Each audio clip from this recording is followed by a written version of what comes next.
I started when I was 17 and just mixed in with the wrong people. I've been using crack cocaine since I was 25 years old. My name is Danielle. I'm 19. I'm here for heroin. 17 years ago, I tried crack cocaine for the first time. And I'm 27 years old, and I'm from Marietta, Georgia. I'm 46 from Northern Virginia area, and I have 4 children. Now I'm 24.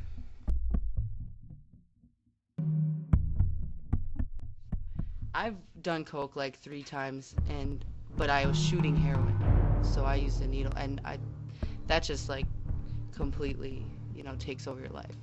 I was ashamed of those type of people. I was actually ashamed of the drugs. I would isolate and use drugs to cover them up. That's how out of it I was. I don't remember anything. I felt really speedy. Everything was moving really fast. I started doing it every day, just as much as I could, all the time, staying up for like weeks at a time. A drug that nearly cost me everything. No one knew that I used. I kept it to myself. They didn't want to have nothing to do with me. They didn't want to be around me. I wasn't a good person. I was mean. Because it will spiral down. Everybody has a different story, but the end result is all the same. My life was out of control, and I lost like all sense of reality and all sense of, happiness. So. How I looked was just, completely different. I was not there. Skin and bones. Working only 5 or 6 hours a day instead of normal 8 or 10 in the construction business, use the word.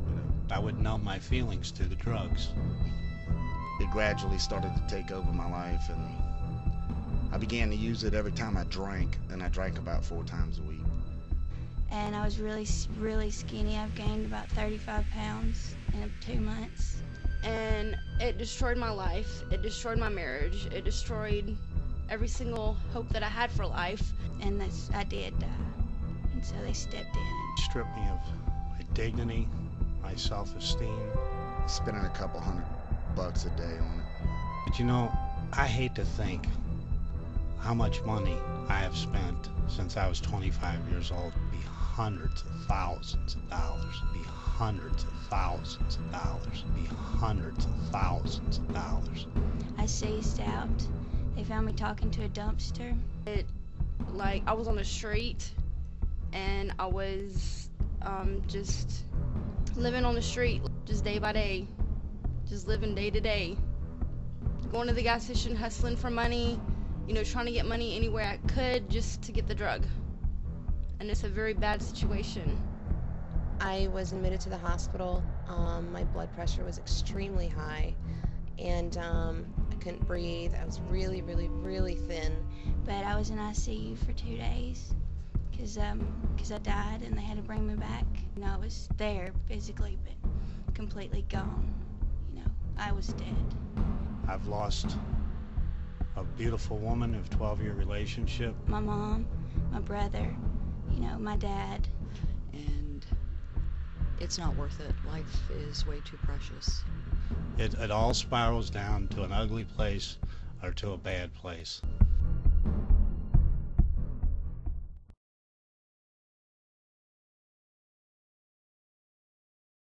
Found Narconon on the internet, and I had done some research, and with the research that I found, I felt somewhat hopeless because the other programs, the way that they operate, didn't entice me, didn't give me a lot of hope. So when I found Narconon, I felt very hopeful. I really liked the way that their teachings, and so I brought myself here, and I'm really happy that I made that choice. And I was in another rehab before I got here, a 12-step program that teaches you that you'll always be addicted to things, and you just have to deal with it, and you go to meetings for the rest of your life, and it's something you have to face every day, which I know that, I'll have to face, knowing that if I go back to doing it, I'm going to be in the same place I was. But this place doesn't tell you that you're going to be addicted. You have to face it every day. That They actually clear everything out of your body, and it's really good. I've been to the sauna, and it has brought out a lot of, I mean, it brings out issues, you know, kind of, but it makes you feel really good. I mean, you feel so much better just naturally. The thing I find most different about this place than any other is the staff generally cares about you. Rather, in a treatment center, you're like another brick in the wall.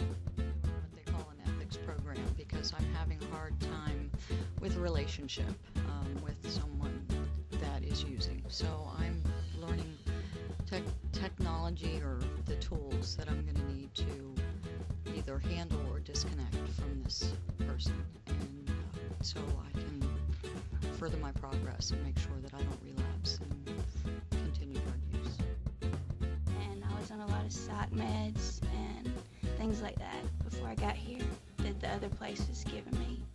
And now I'm not on anything. And it's, yeah, this place is a whole lot better than that Alcoholics Anonymous. I came down here from New York a little bit over a year ago, and I started the Narconon program.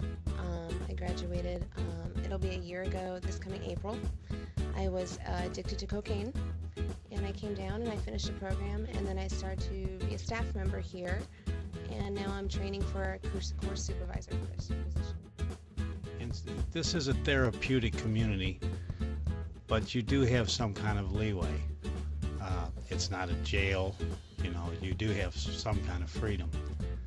But they teach you to deal with life and the problems that you have. Then I finally admitted to him that I had a problem and I had an addiction, and it's very hard admitting that to yourself in the beginning. First you have to admit it to yourself that you do have an addiction, and then you can tell other people. And then I told my mom, and my mom found this program for me and helped me get back on my feet. And me being here, it helped me confront myself and confront my drug habit, and it helped me get off drugs by the training routines that we do and the objectives, and it getting me out of my past and bringing me in my present. I'm getting help, and I've helped, and I've changed, and I'm not that same person anymore. I've changed for the better. Something here that they acknowledge that is, you know, if you still want to get better, just because you make mistakes doesn't mean that, you know, you're a bad person or you're never going to want to change. It's just